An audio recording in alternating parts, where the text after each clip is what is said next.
नमस्कार, आप सभी का मेरे चैनल समाधान इन हिंदी में स्वागत है।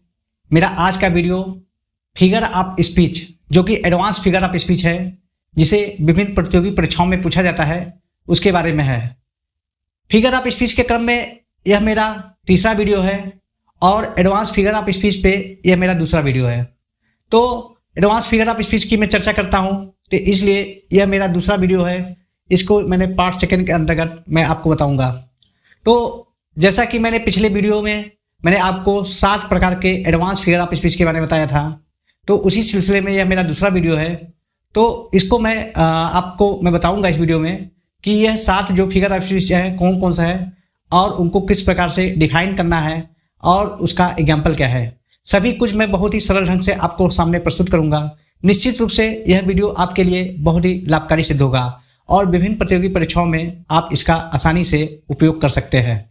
तो मैं पहले 7 फिगर ऑफ स्पीच का नाम पढ़ के आपको बता देता हूं, उसके बाद एक एक करके मैं सभी का डिफाइन करते हुए मैं आपको एग्जाम्पल सहित मैं इसकी व्याख्या करूंगा।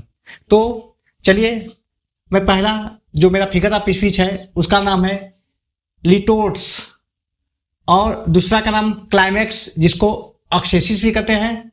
तीसरा है एंटी क्लाइमैक्स, जिसको बैथोस भी कहते हैं। और चौथा मेटोनिमी। और पांचवा जो है हमारा वह ट्रांसफर एपिटेट, जिसे हिप्लेज भी बोलते हैं। और छठवां है टाउटोलॉजी और सातवां इनुएंडो। ये 7 प्रकार के फिगर ऑफ स्पीच के बारे में मैं आज के वीडियो में चर्चा करूंगा और यह 7 फिगर ऑफ स्पीच विभिन्न प्रतियोगी परीक्षाओं में बहुत ही इंपॉर्टेंट बनता है और इस पर आधारित प्रश्न भी पूछ दिए जाते हैं। इसलिए आप मेरे वीडियो में शुरू से अंत तक बने रहिए और मैं एक एक करके आपको बहुत ही सरल ढंग से आपके सामने मैं आपको समझाने का प्रयास करूंगा। तो यदि आपको मेरा यह वीडियो पसंद आ जाए तो मेरे वीडियो को लाइक और शेयर करना ना भूलिएगा। और यदि आपने अभी तक मेरे चैनल समाधान इन हिंदी को सब्सक्राइब नहीं किया है तो आप लोगों से विनम्र निवेदन है कि मेरे चैनल समाधान इन हिंदी को सब्सक्राइब करें और साथ ही साथ बेल आइकन को दबाकर मेरे आने वाले लेटेस्ट वीडियो का नोटिफिकेशन अपने मोबाइल में, लैपटॉप में या टैबलेट में, जो भी आप यूज़ करते हो उसमें चालू कर लें। और बस चालू न कर लें बल्कि आपको इस वीडियो में कुछ कमी महसूस होती है तो कमेंट बॉक्स में आपका जो भी सुझाव होगा वह आमंत्रित है। मैं निश्चित रूप से उसमें सुधार करने का प्रयास करूँगा। तो चलिए, अब आपका समय बर्बाद न करते हुए अपने टॉपिक पर चलते हैं, जिसका नाम है advance figure of speech part second. तो चलिए, अब मैं एक एक करके आपको बताता हूँ। सबसे पहले मैं अपने पहले फिगर ऑफ स्पीच का मैं आपको डिफाइन करके उसको परिभाषित करता हूँ। तो जो मेरा पहला फिगर ऑफ स्पीच है जिसका नाम है लिटोट्स, उसके बारे में मैं आपसे चर्चा करता हूँ। तो ये मेरा फिगर ऑफ स्पीच है लिटोट्स। ठीक है, तो इसको पहले मैं डिफाइन कर दूँ। This is the figure of speech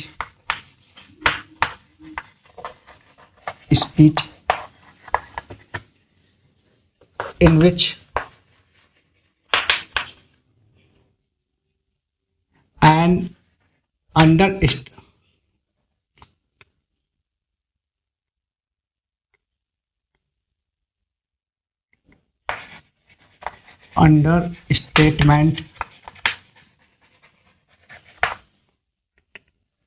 is expressed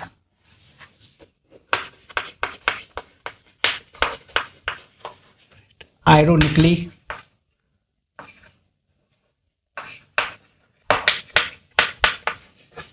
by negating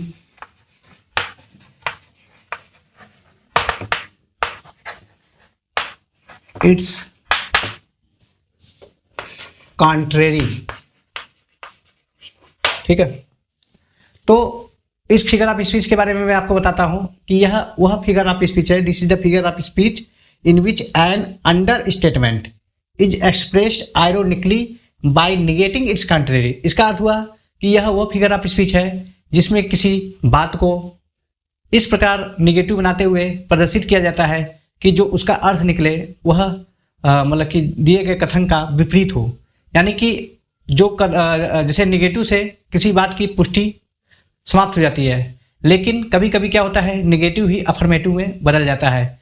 तो यानी कि अगर हम किसी बात को इस प्रकार नकारात्मक ढंग से कहते हैं कि उसका जो अर्थ निकले वो सकारात्मक हो, तो उसी को हम लिटोट्स फिगर ऑफ स्पीच कहते हैं। तो लिटोट्स फिगर ऑफ स्पीच का अर्थ होता है किसी बात को कोमल ढंग से कहना, यानी कि जिसे सामने वाले को मतलब अगर हम बुराई करना कुछ करते हैं उसके बारे में, तो या उसको उलाहना देते हैं, तो इस प्रकार उलाहना देते हैं कि यह बेकार नहीं है, यानी कि अच्छा है।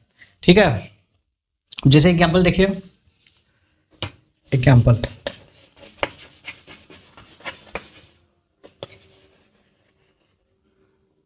पहला एग्जाम्पल देखिए,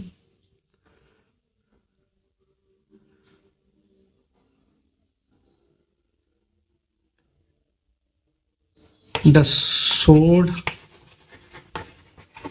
is not useless for a warrior। ठीक है, दूसरा देखिए, this hotel is not bad.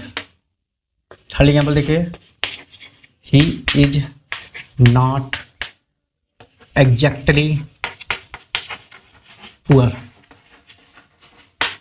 और एक एग्जाम्पल और देखिए, for he is not stupid blind and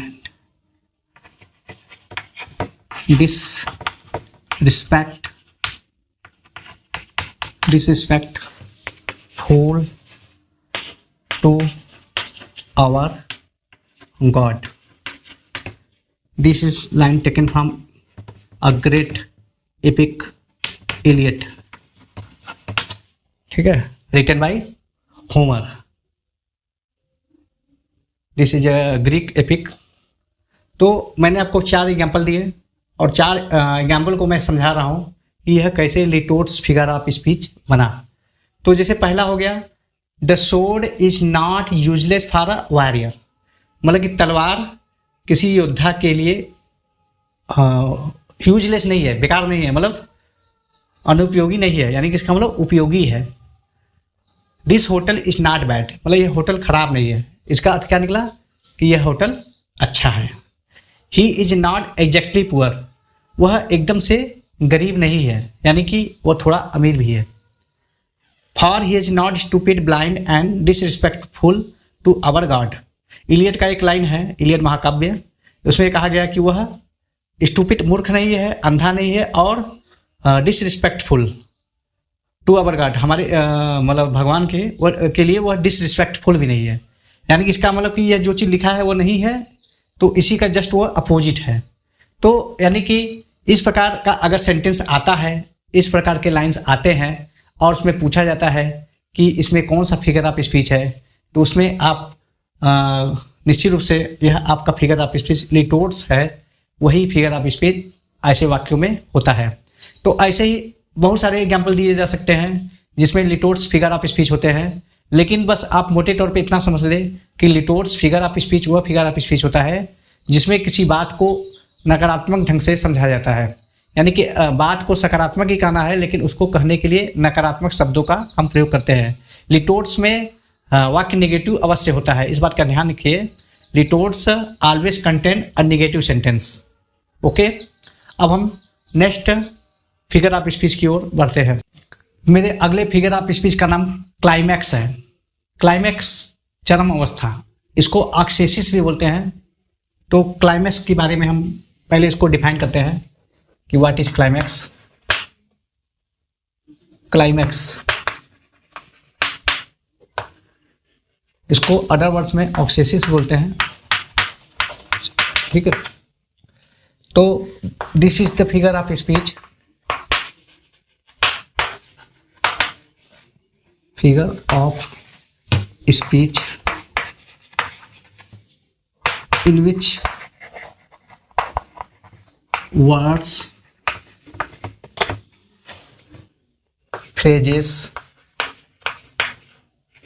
or sentences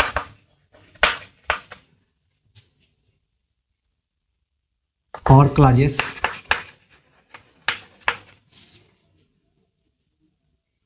are arranged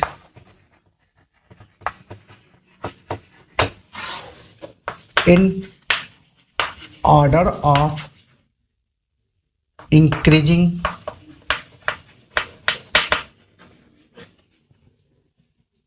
importance.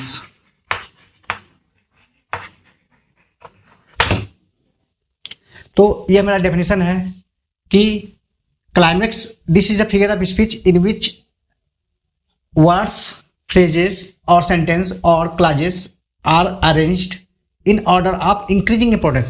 यानी कि यह वह फिगर ऑफ स्पीच होता है जिसमें किसी वर्ड्स को, शब्दों को, फ्रेजेस को, सेंटेंस किसी वाक्यों को या किसी क्लास को, ठीक है, आर अरेंज इन ऑर्डर, मतलब इस क्रम में उसको अरेंज किया जाता है इंक्रीजिंग इंपॉर्टेंस, कि वो बढ़ते हुए महत्व के क्रम में हो। यानी कि जैसे जैसे महत्व बढ़ता जाएगा, अगर किसी मतलब शब्दों को जिसमें बहुत सारे शब्द हो या बहुत सारे क्लाज हो या बहुत सारे फ्रेज हो, अगर उनको हम इस प्रकार से अरेंज करके लिखते हैं कि उसमें हर एक मतलब थोड़ा जैसे सक्सेशन जो सेंटेंस होता है उसमें उसका महत्व बढ़ता चला जाए, तो अगर ऐसा होता है यानी कि एक लीडरशिप है, यानी कि चढ़ते क्रम में, तो अगर ऐसा होता है तो हमारा क्लाइमेक्स फिगर ऑफ स्पीच होगा, जिसको ऑक्सेसिस भी फिगर ऑफ स्पीच बोलते हैं। तो अब इसको इम्पोर्टेंट मतलब एग्जाम्पल से समझते हैं। एग्जाम्पल देखिए, एग्जाम्पल्स, पहला एग्जाम्पल देखिए, let a man acknowledge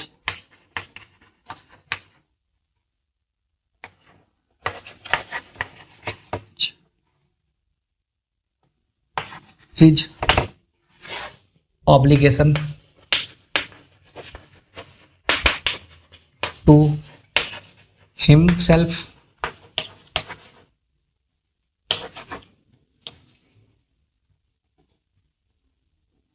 his family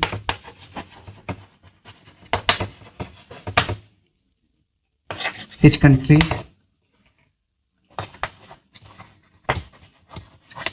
and his God। ये मेरा फर्स्ट एग्जाम्पल हो गया। सेकंड एग्जाम्पल देखिए, सेकंड बहुत इंपॉर्टेंट एग्जाम्पल है, वेनी वेद विशी। इसका अर्थ होता है आई केम, आई शा, आई कन्क्वेरेट, ठीक है। ये मेरा सेकंड एग्जाम्पल हो गया। थर्ड एग्जाम्पल देखिए,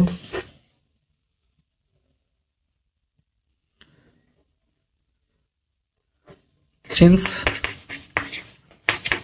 कंकॉर्ड was lost, friendship was lost,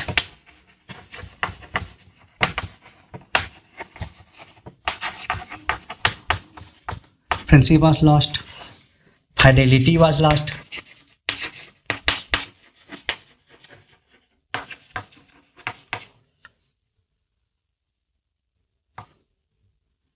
liberty was lost,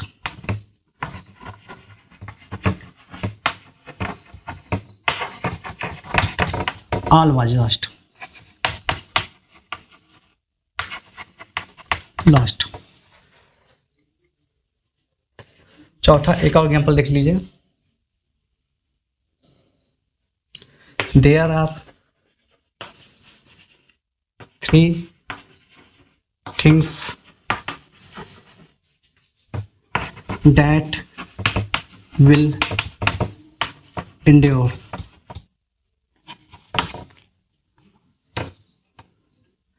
faith, hope and love।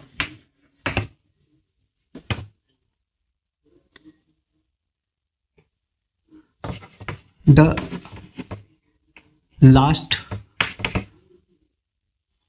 one is more important।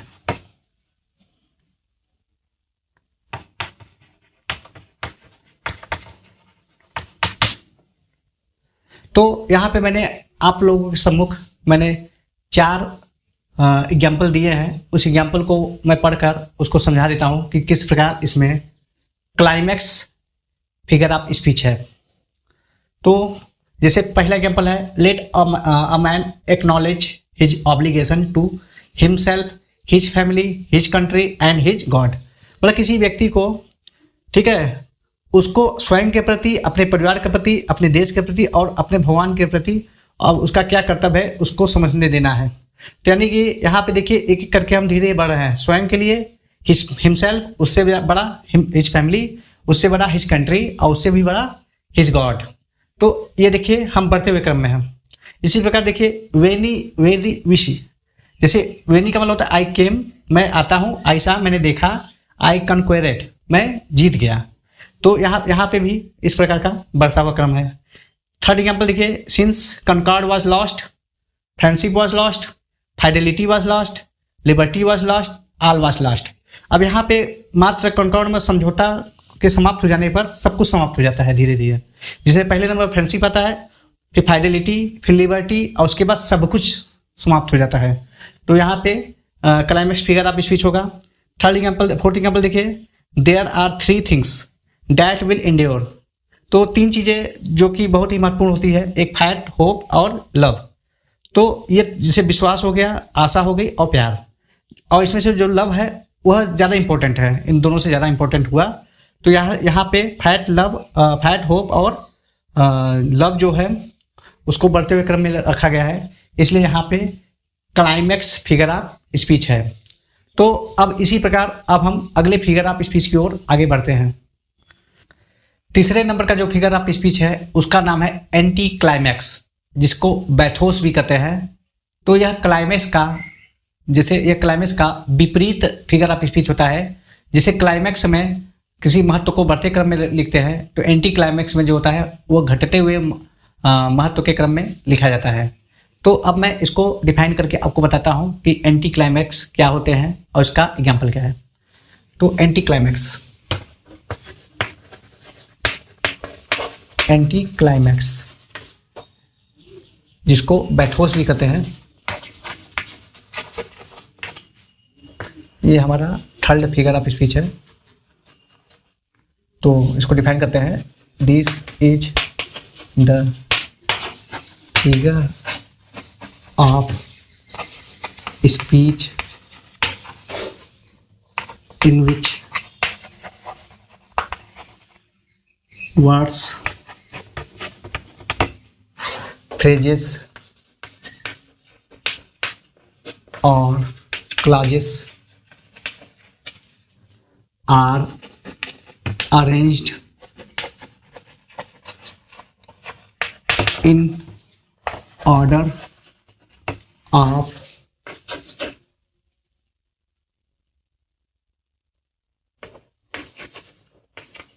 decreasing importance। ठीक है। तो जो डेफिनेशन है इस फिगर ऑफ स्पीच का, वो डेफिनेशन जस्ट उसका अपोजिट है क्लाइमैक्स का। तो एंटी क्लाइमैक्स वो फिगर ऑफ स्पीच होता है जिसमें किसी वर्ड्स को, शब्दों को, फ्रेजों को या क्लास को इस प्रकार व्यवस्थित करते हैं कि वो घटते हुए महत्व के क्रम में रहे। अब इसको एग्जाम्पल से समझते हैं। Example,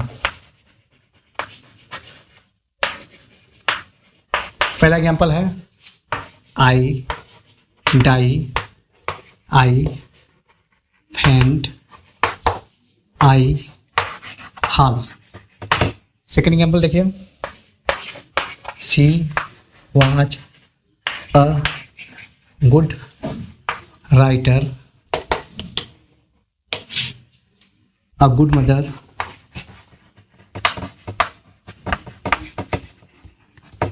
and a good humorist। ठीक है। थर्ड एग्जाम्पल देखिए, in and accident she lost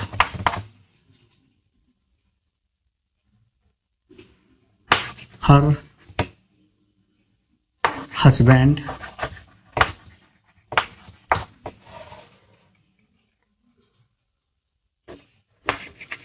her children, and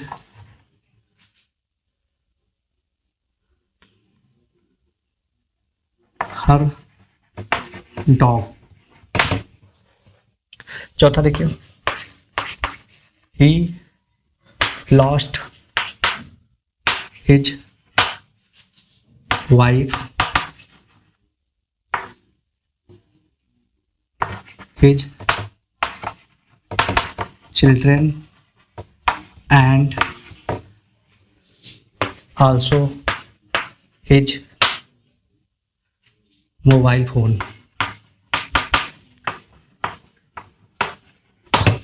ठीक है, ये देखिए 4 एग्जाम्पल मैंने दिए, जिसमें से पहला एग्जाम्पल देखिए, इसको ध्यान से पढ़िए। I die, I faint, I fall. इसमें जो क्रम है वो उल्टा है। तो पहले फॉल होना चाहिए, गिरना, हैंड बेहोश हो जाना, मूर्छित हो जाना, और फिर उसके बाद मरना।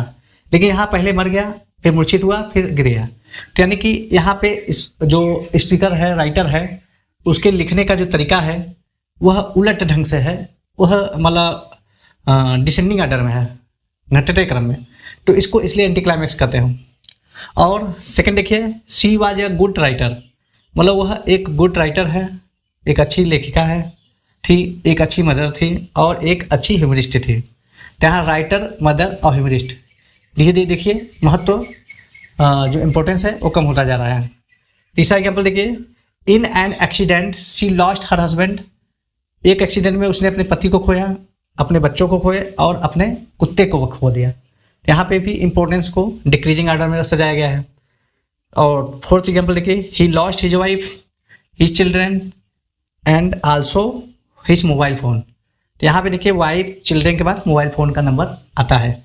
तो अगर इस प्रकार के ऐसे एग्जाम्पल अगर आपको देखने को मिलते हैं तो निश्चित रूप से उस स्थान पर anti climax figure of speech होता है, जिसे अदर वर्ड्स में बैथोस फिगर ऑफ स्पीच भी कहते हैं। इसमें आपको कंफ्यूजन नहीं करना है, बैथोस या एंटी क्लाइमैक्स एक ही प्रकार का फिगर ऑफ स्पीच होता है।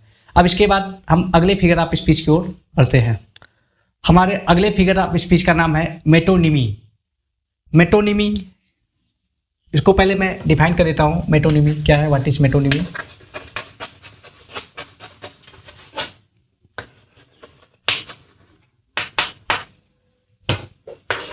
This is the figure of speech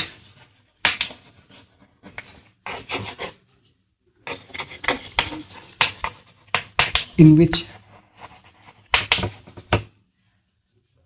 an object or thing takes the place of another with which it has a close association। देखिए, मेटोनिमी एक ग्रीक वर्ड मेटोनीमिया से इसका उद्भव हुआ है। मेटोनीमिया ये एक ग्रीक वर्ड है, इससे मेटोनिमी का उद्भव हुआ है। मेटोनीमिया का अर्थ होता है मिसनोमर। मिसनोमर का मतलब होता है नाम बदलकर, मतलब नाम बदलकर किसी चीज को प्रदर्शित करना, प्रकट करना। तो यह वह फिगर ऑफ स्पीच होता है जिसमें किसी वस्तु को या ऑब्जेक्ट, किसी ऑब्जेक्ट या किसी वस्तु को किसी दूसरे वस्तु के स्थान पर प्रदर्शित किया जाता है, जिससे उसका निकट का संबंध हो। ठीक है, जिससे उसका निकट का संबंध हो। तो अगर यह चीज़ आए तो वहाँ पे मेटोनिमी फिगर ऑफ स्पीच होता है। ठीक है, अब इसको मैं एग्जाम्पल से आपको क्लियर कर देता हूँ, स्पष्ट कर देता हूँ। तो एग्जाम्पल देखिए, बहुत ही इंपॉर्टेंट एग्जाम्पल है पहला। Pen is mightier pen is mightier than sword. ठीक है, अब इसका अर्थ बताता हूँ। सेकंड एग्जाम्पल देखिए, pen is mightier than sword, then I came to visit my friend offered me a cup। Third example देखिए, this class is more intelligent than the last one।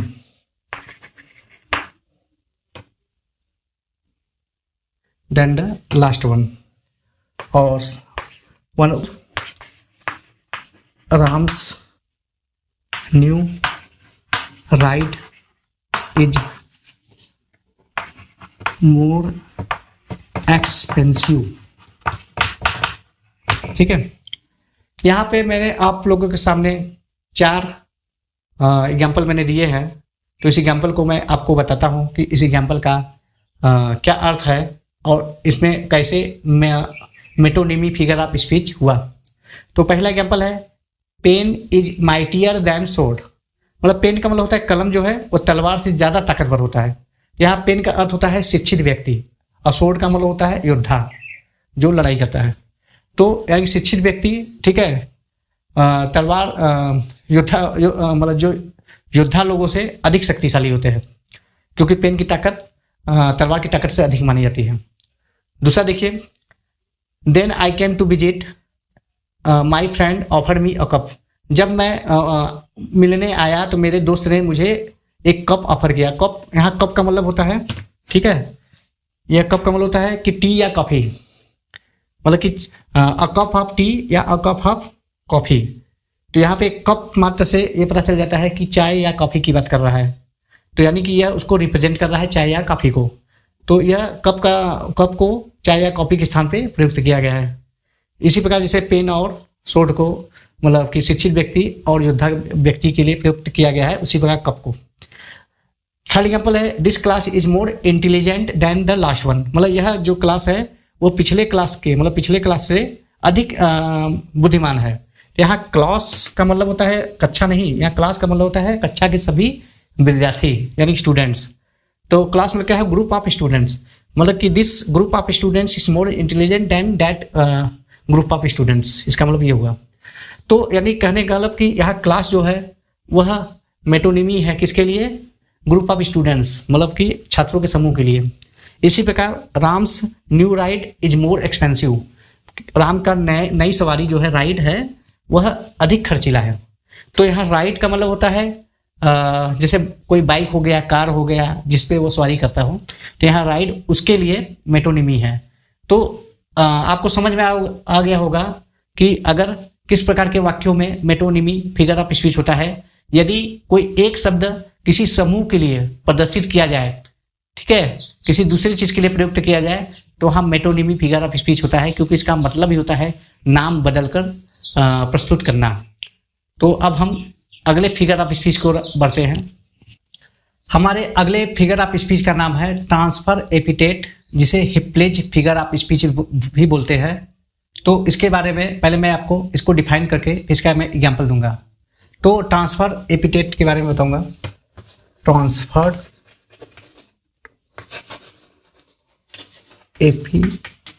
Epithet also called hypallage figure of speech. तो इसी को define करने के पहले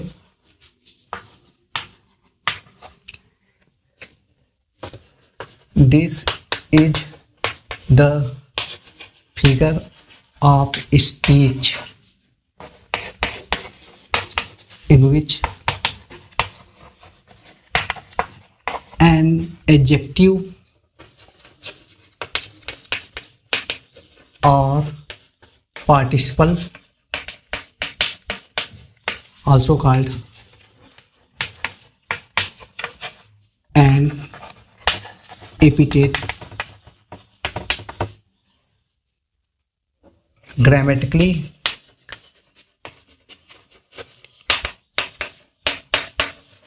qualifies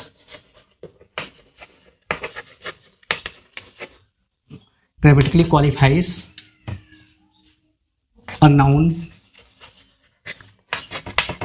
other than a person or thing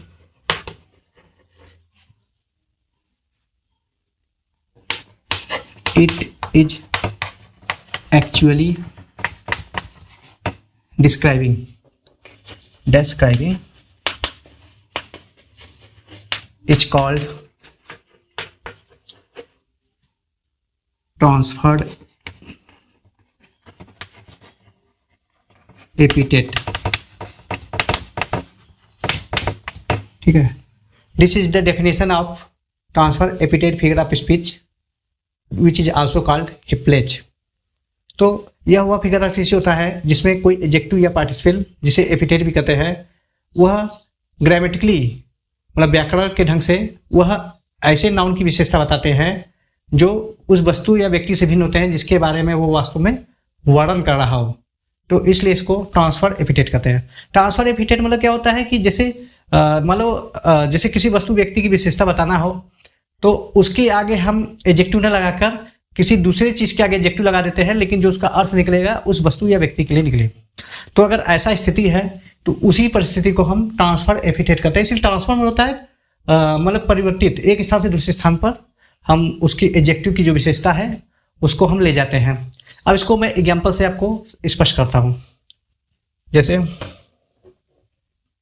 पहला example है examples.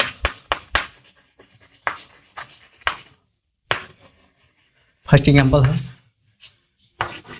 Flying over the sleeping country side. ये first example हो गया। दूसरा एग्जाम्पल देखिए,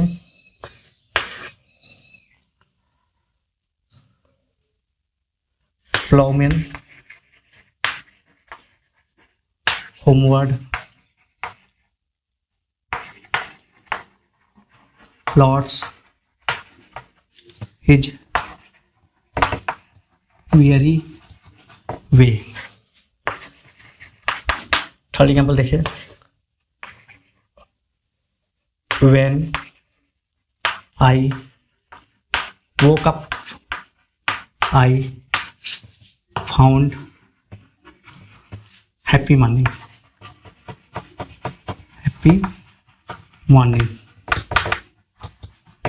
Last one example, it was a restless night।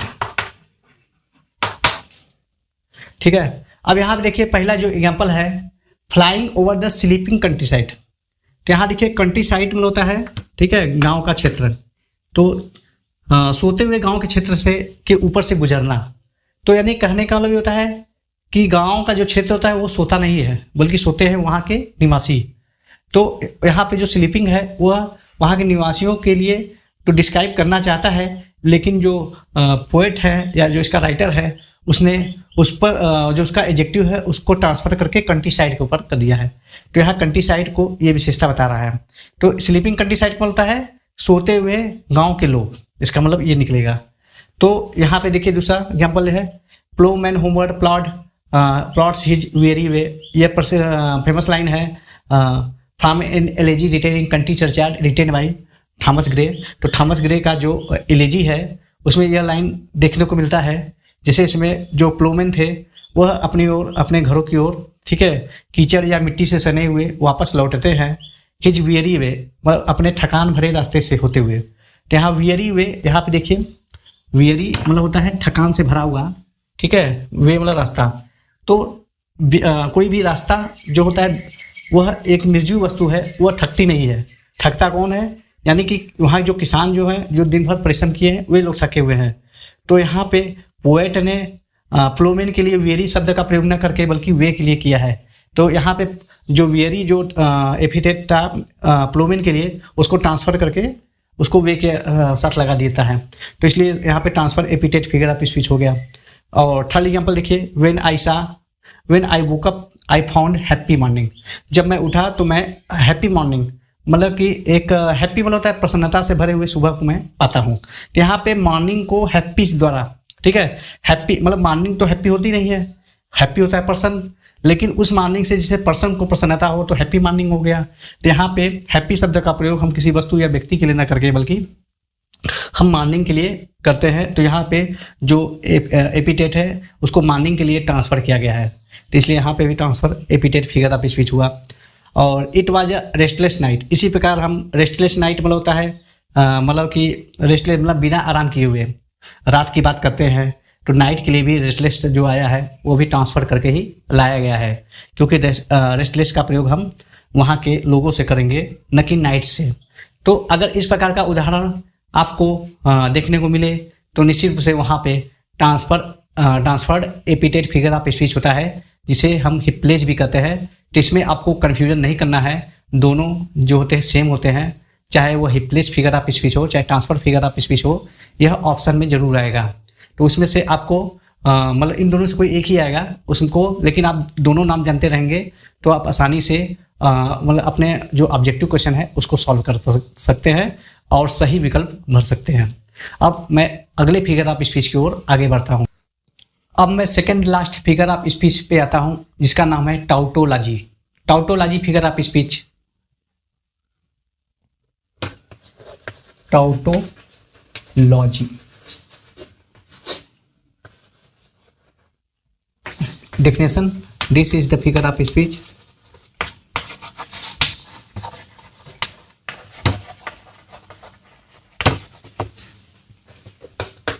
in which an expression or phrase says the same thing twice but in a different way। ठीक है, अब इसको definition को मैं आपको समझा दे रहा हूं कि टाउटोलॉजी वो फिगर ऑफ स्पीच होता है जिसमें कोई एक्सप्रेशन या फ्रेज, कोई भी फ्रेज या एक्सप्रेशन अभिव्यक्ति जो होता है वह एक ही वस्तु को दो बार, मतलब एक ही चीज को वह दो बार बताती है, लेकिन अलग अलग तरीके से। मतलब कि एक ही चीज को कहना है लेकिन दो अलग अलग तरीकों से कह दिया जाए तो वहां पे टाउटोलॉजी फिगर ऑफ स्पीच होगा। अब इसको एग्जाम्पल से हम क्लियर करते हैं। एग्जाम्पल देखिए, एग्जाम्पल्स,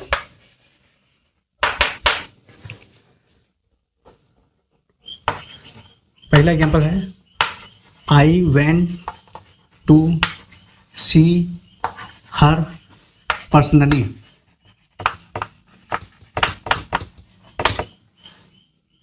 दूसरा देखिए,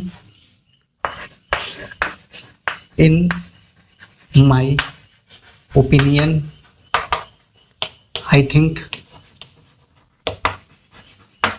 he is honest.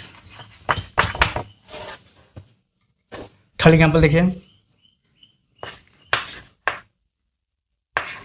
The Gobi is a very dry desert.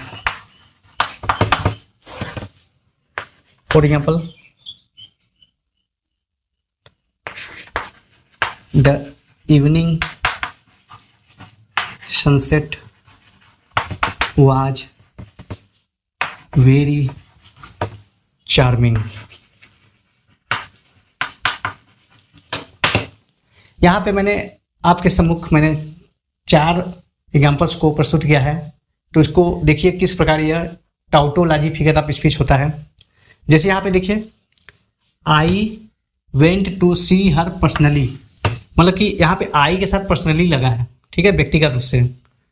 तो यानी कि मैं व्यक्तिगत रूप से उससे मिलने गया। तो यहाँ देखिए जब पर्सनली है और यहाँ पे आई भी है, ठीक है, तो यहाँ पे जैसे एक ही चीज़ हो सकता है, आई वेंट टू सी हर, ठीक है, लेकिन पर्सनली तो इसी को और भी एम्फेसाइज कर दिया गया है, इसको और जोड़ देते हुए कहा गया है कि मैं उससे पर्सनली मिलने गया।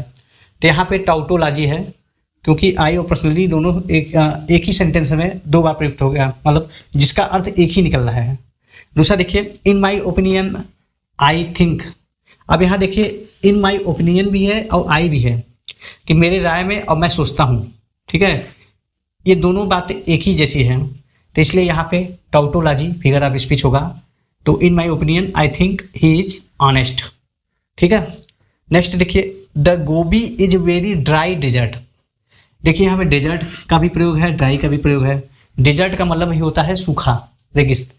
तो रेगिस्तान ऐसा जो सूखा होता है। अब डेजर्ट से पानी का तो बोध होगा नहीं, ड्राईनेस ही होगा, लेकिन ड्राई भी शब्द आया है, तो ड्राई डेजर्ट मतलब सूखा रेगिस्तान। तो यानी कहने का अलग कि रेगिस्तान भी कह देते तो काम चल जाता, लेकिन ड्राई शब्द भी राइटर ने लगाया है, तो इसको टाउटोलॉजी फिगर ऑफ स्पीच के अंतर्गत रखा जाएगा।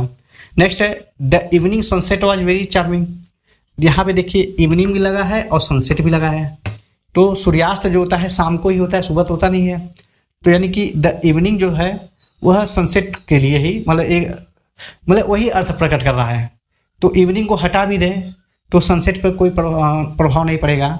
तो यहाँ पे भी राइटर ने इवनिंग सनसेट का प्रयोग करके टाउटोलॉजी फिगर ऑफ स्पीच का प्रयोग किया है। अगर इस प्रकार का किसी भी इस प्रकार का एग्जाम्पल यदि परीक्षाओं में पूछे जाते हैं तो निश्चित रूप से आप टाउटोलॉजी फिगर ऑफ स्पीच का एग्जाम्पल होंगे, और उसका विकल्प जो हो रहा है टाउटोलॉजी ही हो सकता है। तो टाउटोलॉजी फिगर ऑफ स्पीच को अच्छी तरह से समझ लीजिए कि वह फिगर ऑफ स्पीच होता है जिसमें एक ही बात को, ठीक है, एक ही बात को बल देने के लिए 2 अलग अलग तरीकों का प्रयोग किया जाए। अगर 2 अलग अलग तरीकों का अगर हम प्रयोग करते हैं तो हाँ टाउटोलॉजी फिगर ऑफ स्पीच होता है। अब हम अगले फिगर ऑफ स्पीच को बढ़ते हैं, जो हमारा लास्ट फिगर ऑफ स्पीच है। अब हम अपने लास्ट फिगर ऑफ स्पीच पे आते हैं, जिसका नाम है इनुएंडो। तो यूनिएंडो फिगर ऑफ स्पीच के बारे में मैं चर्चा करता हूँ। इनुएंडो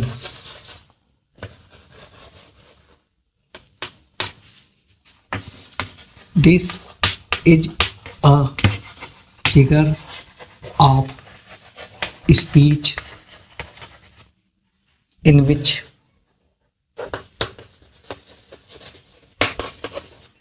there is an indirect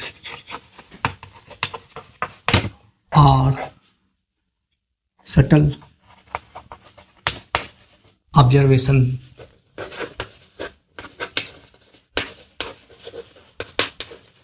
about a person or thing which is generally critical, disparaging,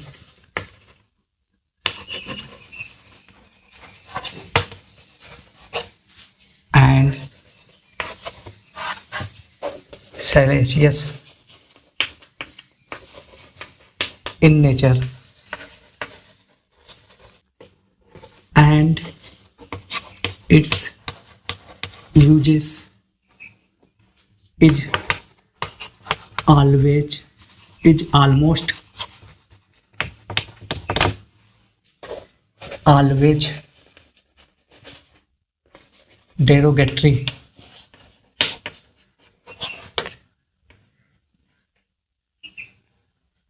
this is the definition of the figure of speech innuendo. तो यह वह फिगर ऑफ स्पीच होता है जिसमें इनडायरेक्ट मन होता है, अप्रत्यक्ष रूप से या कोई ऐसा ऑब्जर्वेशन किसी वस्तु या व्यक्ति के लिए प्रस्तुत की जाती है जो कि प्रायः वह क्रिटिकल डिस्पैरिटी मतलब जो प्रायः मतलब कि उसके मतलब उपहास के लिए या निंदा करने के उद्देश्य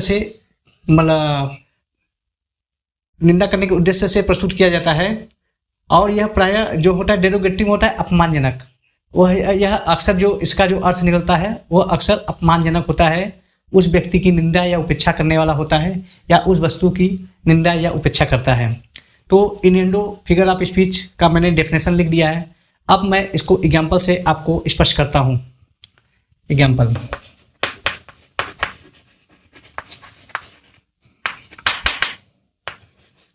फर्स्ट एग्जाम्पल देखिए, all is fair in love and war. Second example देखिए, second example, do you own and iron. Third example देखिए, I see that you are wearing a gold watch.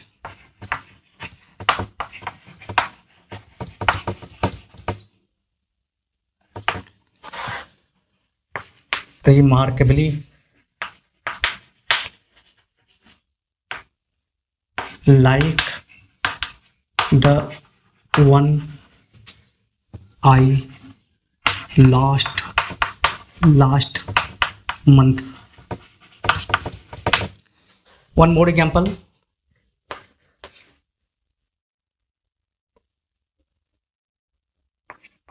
the hungry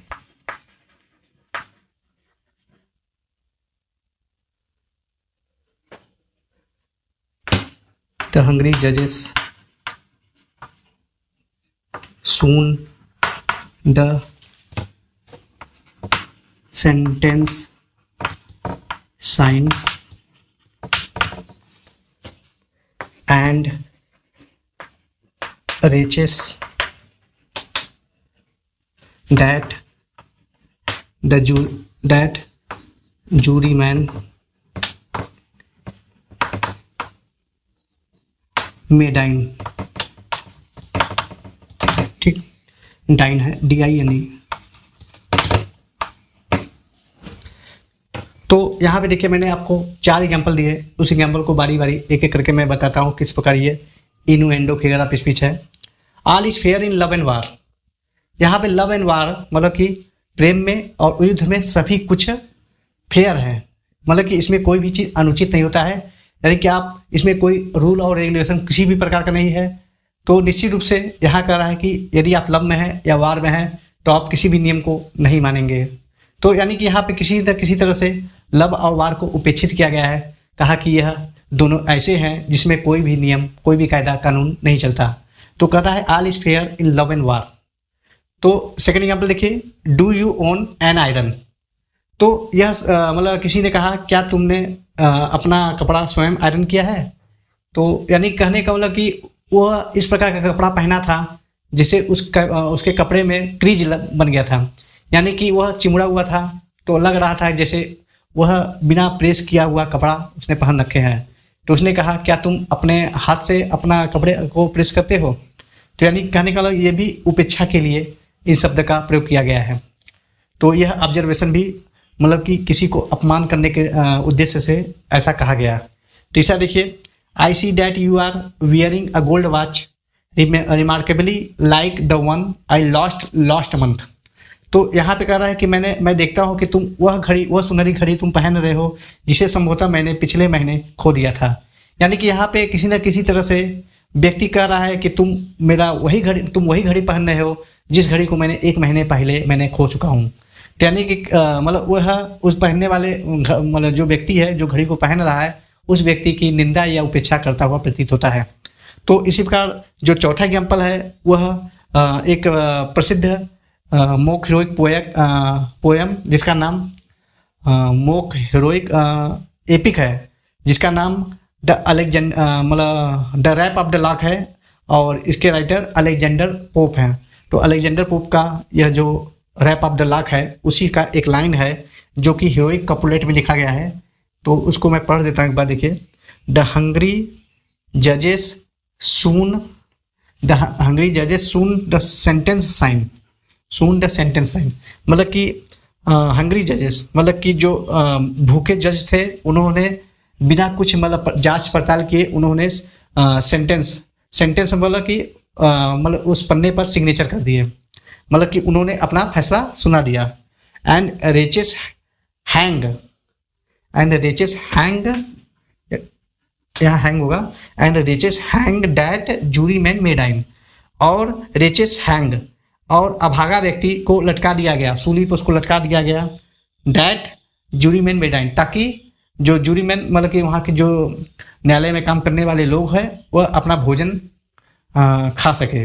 यानी कि कहने का कि देखिए यहाँ पे किसी व्यक्ति के जीवन से बढ़कर मतलब कि जूरी मैन का मतलब भोजन है, तो वो अपने भोजन को किसी भी हालत में मिस नहीं करना चाहते हैं, और उन्होंने जल्दी जल्दी फैसला सुना दिया, उस पर सिग्नेचर कर दिया, और दोषी व्यक्ति को उन्होंने बिना उसका दोष सिद्ध हुए उसको दोषी ठहरा दिया, ताकि वे भोजन कर सके, उनको विलम्ब न हो। तो इस प्रकार का अगर डेरोगेटरी ऑब्जर्वेशन अगर आता है तो वहाँ इन्यूएंडो फिगर ऑफ स्पीच होता है। आशा करते हैं आपको मेरा यह वीडियो पसंद आया होगा। तो यदि आपको मेरा यह वीडियो पसंद आया है तो मेरे इस वीडियो को लाइक और शेयर करना ना भूलिएगा। और यदि आपने अभी तक मेरे चैनल समाधान इन हिंदी को सब्सक्राइब नहीं किया है तो आप लोगों से एक बार फिर मेरा विनम्र निवेदन है कि मेरे चैनल समाधान इन हिंदी को सब्सक्राइब करें, और साथ ही साथ बेल आइकन को दबाकर मेरे आने वाले लेटेस्ट वीडियो का नोटिफिकेशन अपने मोबाइल में, लैपटॉप में और टैबलेट में चालू कर लें, ताकि जब भी मैं कोई अपना नया वीडियो अपलोड करूं तो उसकी सूचना सर्वप्रथम आपको हो। तो अगले बार अब फिर मिलेंगे। अब मैं आपसे विदा लेता हूं, फिर हम मिलेंगे एक नए वीडियो, एक नए टॉपिक के साथ। तब तक के लिए नमस्कार।